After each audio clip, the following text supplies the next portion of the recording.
क्या लगता है आपको, देश में राम मंदिर प्राण प्रतिष्ठा हो चुकी है, मुद्दे क्या होने चाहिए? भारतीय जनता पार्टी और कांग्रेस के अपने अपने दावे हैं, हो जाइए अगर। देखिए, सबसे पहले तो मुद्दा होना चाहिए भ्रष्टाचार का अंत। भारतीय जनता पार्टी जो है कार्य तो बढ़िया करती है, हम भी पार्टी से हैं, भारतीय जनता पार्टी से हैं और हमेशा हमने सपोर्ट किया है, हमारे परिवार वालों ने भी सपोर्ट किया है। लेकिन कहीं ना कहीं थोड़ी सी मिस्टेक भारतीय जनता पार्टी कर जाती है, उस मिस्टेक को सुधारने की आवश्यकता है।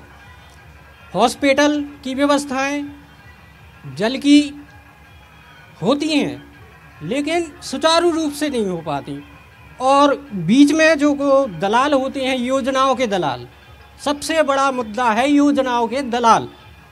योजनाओं के दलालों को जब तक भारतीय जनता पार्टी खत्म नहीं कर पाएगी तब तक भारतीय जनता पार्टी पूर्ण अस्तित्व में और संपूर्ण बहुमत से नहीं आ सकती है। तो मोदी जी तो कहते हैं ना खाएंगे ना खाने देंगे। हाँ, मोदी जी वो तो एक सूत्र है उनका, आदरणीय प्रधानमंत्री जी हैं हमारे देश के, उनका एक सूत्र है सबका साथ सबका विकास, ये भी एक सूत्र है।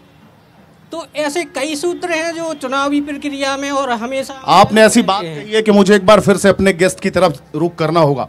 बड़ी बात कही है इनने, राजेंद्र जी ने बड़ी बात कही है कि भारतीय जनता पार्टी में जो योजनाओं के दलाल हैं, बड़ी बात है, आपसे भी जवाब लूंगा इसका।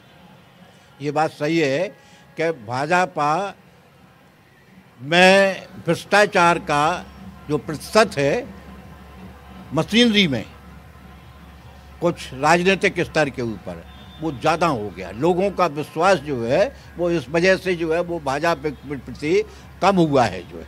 और भ्रष्टाचार मोदी जी बेशक कहते हैं कि ना खाएंगे ना खाने देंगे, या जो मुद्दे हैं उनके वो गारंटी लेना आखिरी बात नहीं है, लेकिन जो अधिकारी हैं, जो मशीनरी है वो करप्ट हो चुकी है। ब्यूरोक्रेट्स की बात कर रहे हैं आप, ब्यूरोक्रेट्स की बात कर रहे हैं, भ्रष्ट हो चुकी है। ब्यूरोक्रेट्स की बात कर रहे हैं कि बेईमान ईमानदार वही है जिसे बेईमानी का मौका नहीं। जी बिल्कुल।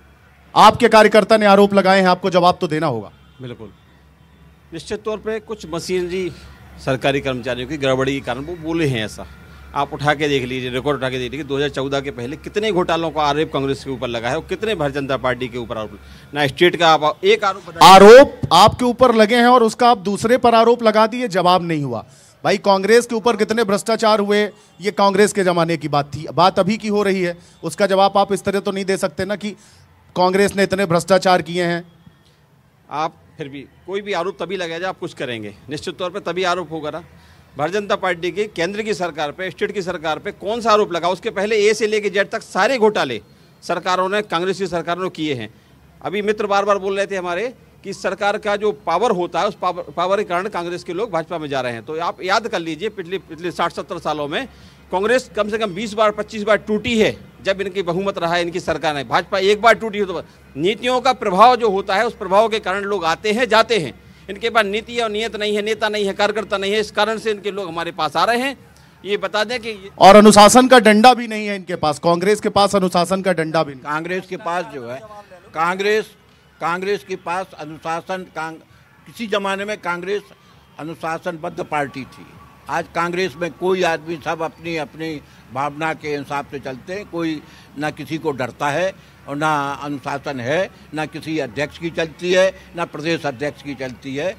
इसीलिए कांग्रेस में ये जो भगदड़ मची है ये अनुशासनहीनता की वजह से और कैडर बेस ना होने की वजह से ये सब कुछ भगदड़ मची हुई है।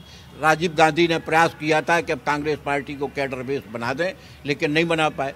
लेकिन आरएसएस ने प्रयास किए और वो अपने भाजपा को उन्हें कैडर बेस बना दिया और वो आज पार्टी जो है वो क्रमबद्ध तरीके से काम चल रही है।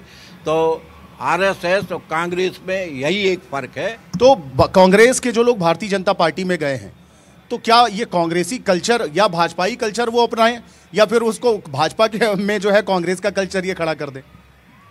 वो तो भाजपा को अपना कल्चर जो है वो कांग्रेस के जैसे ज्योतिरादित्य सिंधिया है, उनने भाजपा का कल्चर जो है वो नहीं अपना पाए। जो अच्छा, उनने अपना कल्चर जो है वो भाजपा के ऊपर थोपा और भाजपा उसको स्वीकार कर रही है जो है।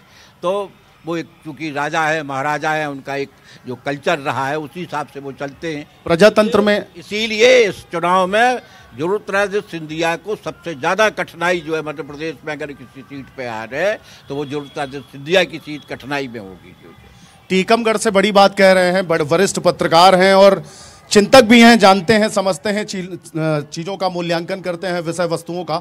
हाँ बताइए क्या कहना चाह रहे हैं। अभी हमारे भैया ने कहा था कि भ्रष्टाचार पे एक छोटी सी इन्होंने बात रखी थी। भारतीय जनता पार्टी एक बहुत बड़ा परिवार है और एक छोटे से परिवार में, छोटे से घर में 4 लोगों के परिवार में भी कहीं ना कहीं कमी रह जाती है, लेकिन उसका मतलब ये नहीं होता कि सारा परिवार उसमें भ्रष्ट होता है।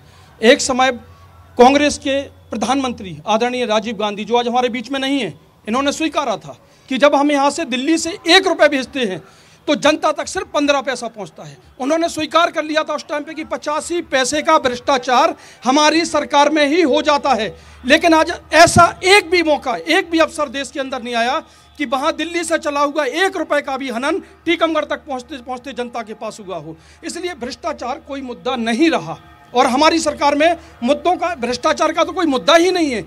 एक भी आप नेता बता दीजिए जिसके ऊपर कोई भ्रष्टाचार। आदरणीय बीरेन जी है हमारे यहाँ, आप देख लिया किसी प्रकार का जितना वहां से आता है उतना क्रियान्वयन यहाँ पे जमीन पर दिखाया जाता है।